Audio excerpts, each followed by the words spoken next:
Hey, y'all. Welcome into the Cover 3 College Football Podcast. This is Bud Elliott, and you're watching a YouTube exclusive episode of this. Cover 3 is not really a gambling show, but we do use gambling to talk about games. I think they're a really good avenue to kind of dip your toe into previewing games. We know a lot of y'all at home do bet on games. You also play in pick'em pools. You may bet against your friends, or it may just be a way for you to find games a little bit more interesting, if you will. And we've been doing a little bit more gambling coverage of late. We also incorporate the show bets that the hosts have against one another. I'm still hoping to cash in on that Cincinnati 100-1 to make the playoff that Tom Fernelli gave me back in June.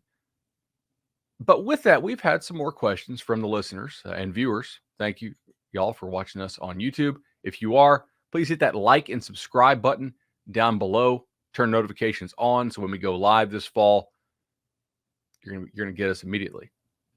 All right, so let's go ahead and get to a couple of these questions, and hopefully this will be a decent guide for y'all to understand what we're saying a little bit better.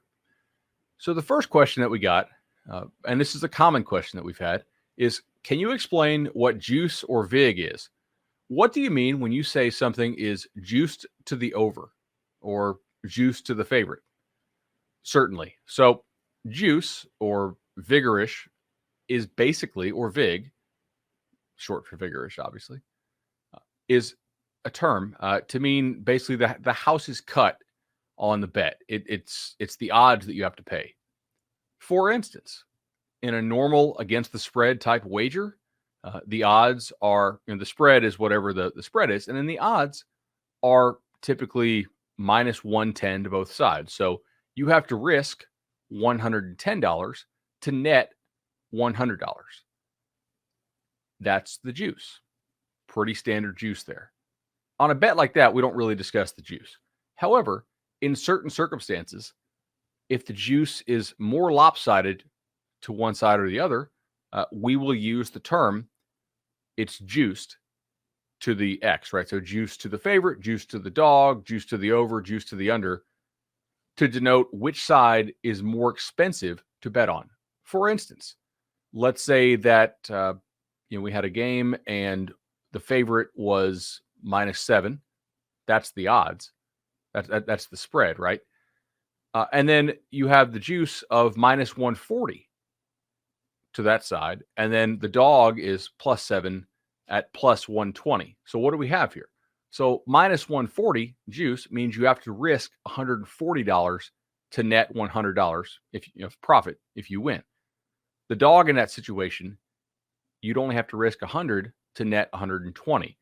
Thus, the odds, the juice, the vig, are implying that favorite side is more likely to win, and you're having to pay a premium in order to place your wager on that side. So if you look at some of the locks pods we do, or if we have any kind of a little bit off the wall betting, maybe in the Thursday preview locks pod, in addition to some of the team win totals pods we've done, I may say, yeah, I've got a 5.5 here, meaning the line, but it's juiced to the over at 150. So what I mean is, that juice, that vig, is -150 to the over. So you're having to lay or risk 150 in order to net a profit of $100. That's really what we mean. We don't really use that term if the juice is pretty standard on both sides. I use it more just to indicate to the audience, hey, this play is not, like, let's not pretend this play is even money to both sides. It's not. You're having to pay a premium to get this one. All right, the next question we got, which is also interesting, is, hey, when do you decide to bet a half or a quarter or a team total instead of a full game? Can you explain some of these alternative bets? Absolutely. So how do you bet on games? The right way to do it, typically, is to make your own power rankings or ratings, in this case, assign a number to each team, account for home field advantage, and account for any sort of external factors that you believe will impact the game. From that point, you have a number based on what you feel the true spread should be. For instance, let's say I made the number for Illinois, Nebraska at Nebraska minus 7 points. In that case, I would go to the sports book and I would say, okay, do I see any Illinois plus 10? Because if my true number is 7, Illinois plus 10 would be nice value. That is a field goal basically above what I believe true value should be. And I might look on the other side and say, oh, is there any Nebraska minus 4, minus 5? Because then I'm getting under the key number of a touchdown. Obviously, teams try to score in 7s and 3s. That's the way football is played. And if I found a minus 5 or minus 4, Nebraska minus 5, minus 4, I might go ahead and take that. Now, you also have to figure out some external factors here for why games might play out differently in certain situations. For instance, if a team is a team that typically starts fast, you may want to play on them in the first quarter. This is some research you can do. There are teams out there like this whose coaches are very good at what is called scripting. And coaches use scripts for different reasons. Some coaches use scripts. I'm not going to tell you that they're not trying to score, but they are trying to throw a lot of different looks at a defense and probe and gather information about how a defense might react to a formation, a type of motion, a tendency early in the game, and then they can come back later in the game, break tendency, and score later. I think Jimbo Fisher is actually really good at this. His teams typically do not start fast in games compared to their talent score and their overall rating. But they oftentimes finish fairly well because he's gathering information. Other teams want to come out and put up a lead immediately, and they use some of their best plays early on. If you know who some of those teams are, it may behoove you to bet an early bet on them, first quarter, first half, etc., because you feel like they're going to have that early advantage, an advantage they may or may not hold for the full game. So that's something I do look at. I also account for things like depth. You may want to realize, hey, this team doesn't have great depth, and I like their chance to hang around in this part of the game before they have to get into that maybe 70th or 80th, or in some cases, even 90th snap. The other alternative bet that was asked about quite often in the YouTube comment section, we really love when y'all ask us questions. It's great. I'll try to incorporate more of those questions in these mini mailbags, is team totals. Why would you bet? First of all, what is a team total? So a team total is an over-under bet, but instead of on the full game with both teams combined, it is simply betting on how many points one team will score, over or under. I actually think this is a underutilized betting tool by some folks. The reason I like to use team totals in some cases is that I might feel that I have a very good read on one team's defense and another team's offense, but I might be less sure about the other team's offense and the other team's defense. In this case, I don't necessarily want to attack the entire game. I might have more questions about some of those units, but I have, in my opinion, more certainty about one offense and one defense and who has an advantage in that situation. In that case, I want to take my projected score, take a look at it, see if that matches up with potentially a key number that I'm getting with the team total, maybe a 21 or 28, 27, 30, 31, something like that. And if I'm getting the right side of that number, maybe under 31 and a half or over 27, I might look to take that. It's another tool that you can use to attack. There are some games where I'm like, oh, you know what? My spread for the entire game actually matches up pretty closely with what the full game spread is.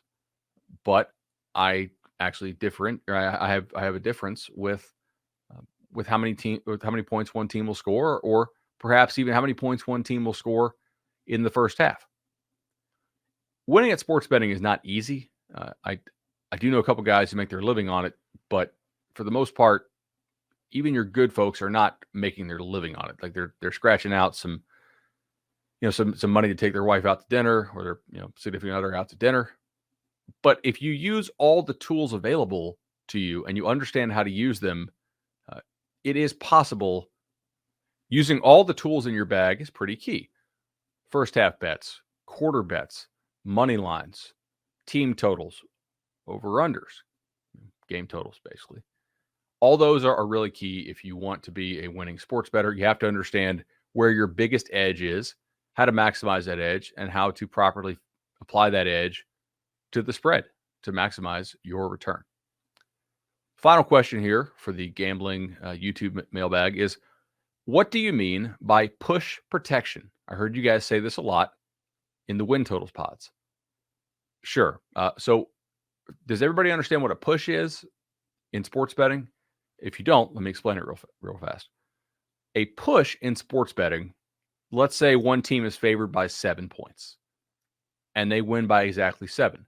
That is called a push, just like in blackjack, right? If you and the dealer have the same number, you push. Everybody gets their money back. The bet is essentially canceled. The same thing can be applied to win totals. If a team's win total is 6 and that team wins exactly 6 games, well, you push. You get your money back. Kind of stinks because you had to, unless you're playing on credit somewhere, you had to mostly post up your money for the entire season, but it does happen. When I use the term push protection, I am using it to refer to a situation in which I feel I have an edge to one side. However, the actual line is the most likely number for a team to land on. For instance, let's say I had Michigan at a win total of 8 at my sportsbook. And my numbers say 8 is actually the most likely outcome, 8-4. But I thought 7-5 was considerably more likely than 9-3. In that situation, I would bet Michigan to the under, even knowing that the 8-4 outcome is the most likely individual outcome.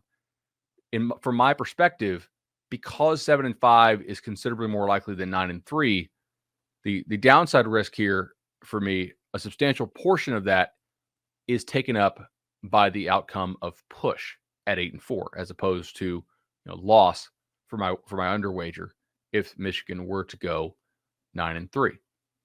It's not a prediction on Michigan, by the way. It's just a number I had off the top of my head. So I say, you know what, I'm going to take the under here. I believe I have push protection on my side. The same thing can happen in spread betting. Maybe you think a team winning by a touchdown is the most likely outcome, but you think winning by multiple scores is considerably more likely than winning by less than a touchdown. Appreciate y'all joining me on this short Cover 3 gambling mailbag edition. We'll put this on YouTube. We'll do some more YouTube exclusive content out there. Hit that like and subscribe button. Make sure to turn those notifications on so when we go live, y'all will see us. Really appreciate it. Keep those questions coming, and we'll see y'all next time.